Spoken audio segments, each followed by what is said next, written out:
When it comes to firepower, look no further than Far Cry 6 unique weapons, and while they may not be the best long-term, there's no denying their impact right out of the gate. Hey there friends, it's Codiak here, welcome back to Legacy Gaming. Today, I'm breaking down the 5 insane guns you need to get as soon as possible.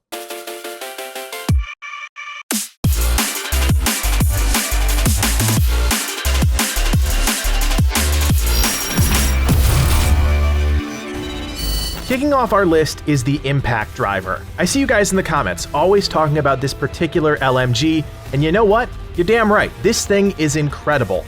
On paper, this gun looks a bit unbalanced, with insanely high velocity and mediocre stats everywhere else, but let me tell you, this thing is anything but mediocre.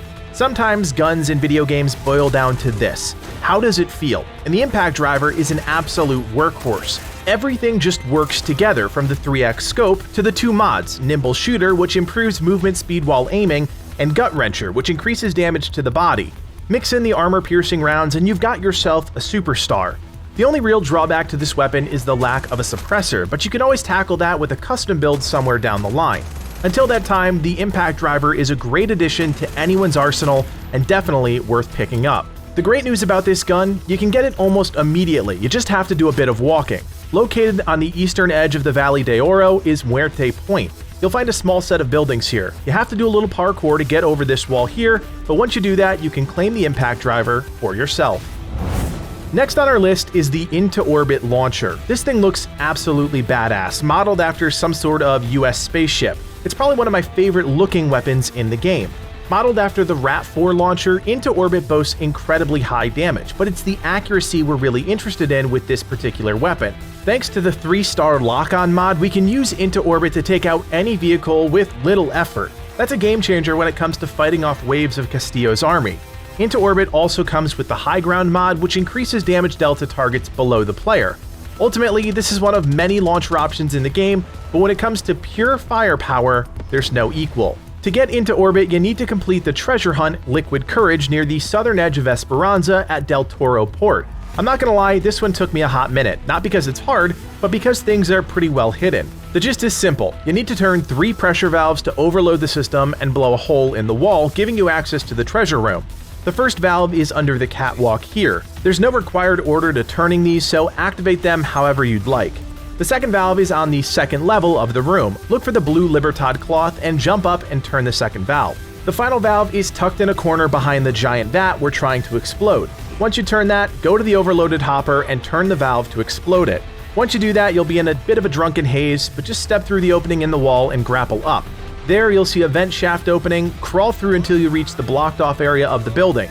Climb the stairs, and sitting there on the table is a chest with the Into Orbit Launcher.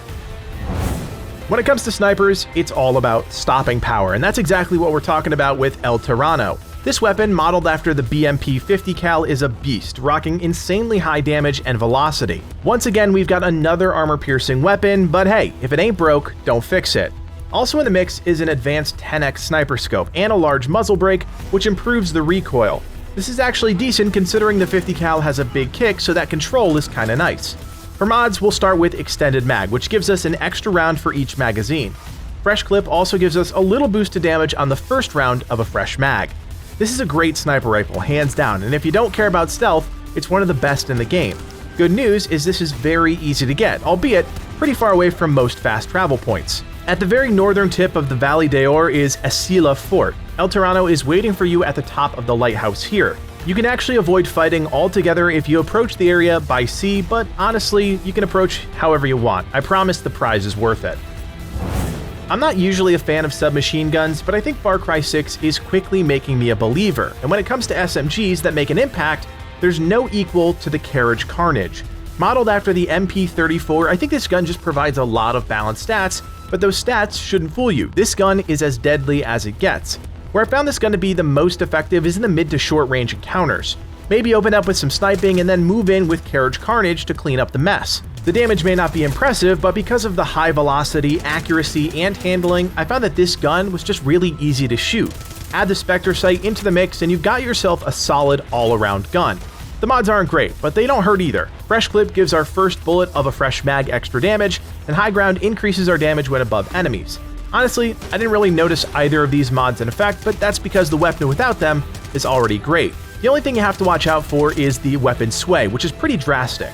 Once again, picking up this gun is pretty straightforward, and most players can do it as soon as they want. To find Carriage Carnage, head to Ancho Lake on the border of the Valley d'Or and Madrugada. There you'll find a busted up train tracks. It can be a bit of a puzzle to reach the weapon chest, but just follow the vines. Climb up to the second level, and then just carefully jump across the broken bridge to reach the open train cart and your prize. The final weapon on our list today is Supercharger, and I know, this is not an armor-piercing weapon, but honestly, just like the impact driver, it comes down to feel for me on this one. Based on the SPAS 12, this pump-action shotgun just feels great, and when you're running and gunning, this is actually a pretty decent weapon to bring along. Because of the X-Large suppressor, this is a really good stealth weapon, and it's designed to be used to take out enemies from extremely close range. The good news is, when things go south, the mods really help keep things under control. Keep It Cool improves the suppressor cooling, which is essential for stealth gun builds, and fast reload just makes sense, because you're loading each shell individually. Like I said, I just really like this weapon, and while the stats aren't stellar, I think you'll be surprised how solid Supercharger can be. To get Supercharger, you need to head to the GDP oil platform in the middle of the sea off the northwest coast of Yara. This is actually an FND base, so you'll need to clear it out before trying to grab the weapon. It's not a requirement, but it certainly helps. The trick here is to go to Building 16 in the southwest corner of the platform. Inside is a button that operates a crane. Hit that and a shipping container moves out of the way, exposing an opening to a new crate and your new weapon. And there you have it, 5 weapons that you need to hunt down as soon as possible. Of course, this is just 5 weapons out of a pool of dozens, and while everyone has their own taste, I think this spread will really give you a solid advantage when it comes to taking on Yara. If you guys have some time, I'd love to hear what your favorite unique weapon in the game is. Leave us a comment in the section below, and while you're down there, consider hitting that thumbs up and subscribing to the channel. We've got more Far Cry 6 videos coming your way, and you don't want to miss out. You can also join us on Discord. We've got a great community of around 7,000 members spread across dozens of great games, so check out that link in the description below. Finally, if you like everything we're doing here at Legacy Gaming and you want to help us out even more, you can now do so by becoming a member. For just a couple bucks, you're helping evolve the channel and take our community to that next level. Check out the join button below to learn more. My name is Codiak, and from everyone here at Legacy Gaming, thanks for watching, and play on.